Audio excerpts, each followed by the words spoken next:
Welcome back to the IBFP. Here's your host, Boxing News. Welcome back, fight fans. Welcome back. Let's just dig right into it. And is Deontay Wilder cheating? Let's break it down. And I've gotten a few requests to break down this information. The PBC had published an article in 2016 about Deontay Wilder and his hand.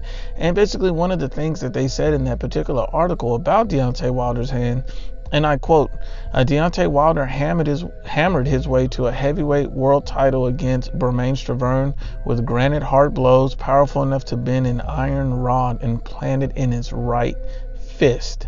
Yes, you're absolutely right. Deontay Wilder has an iron rod implanted in his right fist. And you know what? And that is the question that we're being asked. Is Deontay Wilder cheating because he has a metal rod in his right fist? The metal rod in his right fist could be giving him that enormous power that we know of. So let's just dig into it a little bit further. Now, Boxing News 24 reported it wasn't a metal rod. It was metal rods in his right hand that were bent. So it was multiple.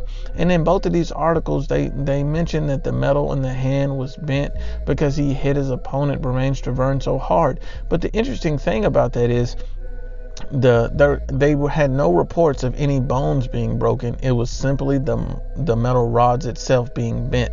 So you were hitting a guy so hard that the metal in your hand was bending.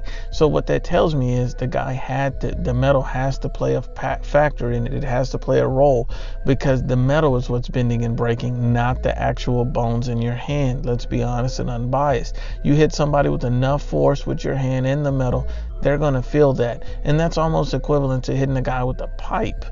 And then, you see that ESPN and many other outlets report as Deontay Wilder have the most powerful punch in boxing, but yet no one is talking about the metal rods in this man's hand. And it's the right hand that has the enormous power, and it's the right hand that has the metal rods. So explain to me why he has this power and what difference the metal rods play a role and a factor in that. Let's be honest and unbiased. They have to play a factor.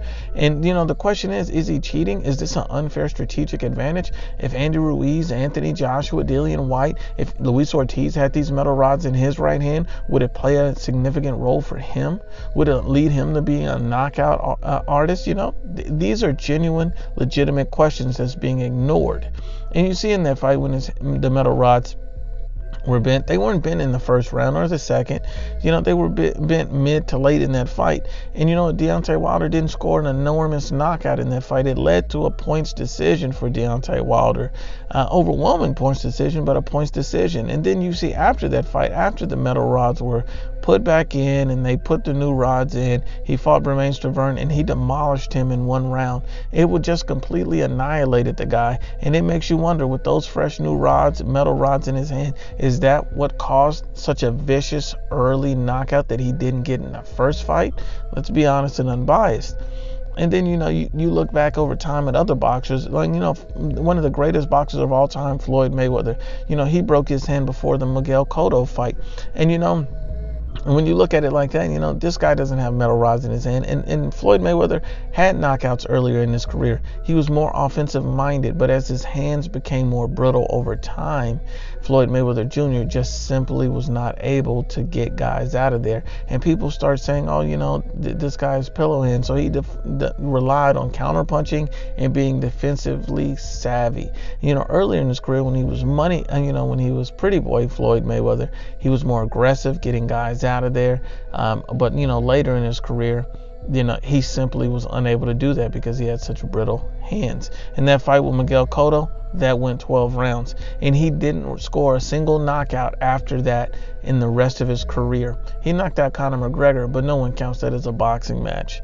And then you see, when you look at it all in the bigger picture, you see Deontay Wilder's the only heavyweight in the division that has metal rods in his hand. You see Deontay Wilder's the only heavyweight in the division that's being lauded for one-punch knockout power. And he's the only one that has this strategic advantage. So is he cheating? I don't know. I can't say. But what I will say is Deontay Wilder has a clear-cut advantage over everyone else. But once again, unbiased as always, it's the IBFP.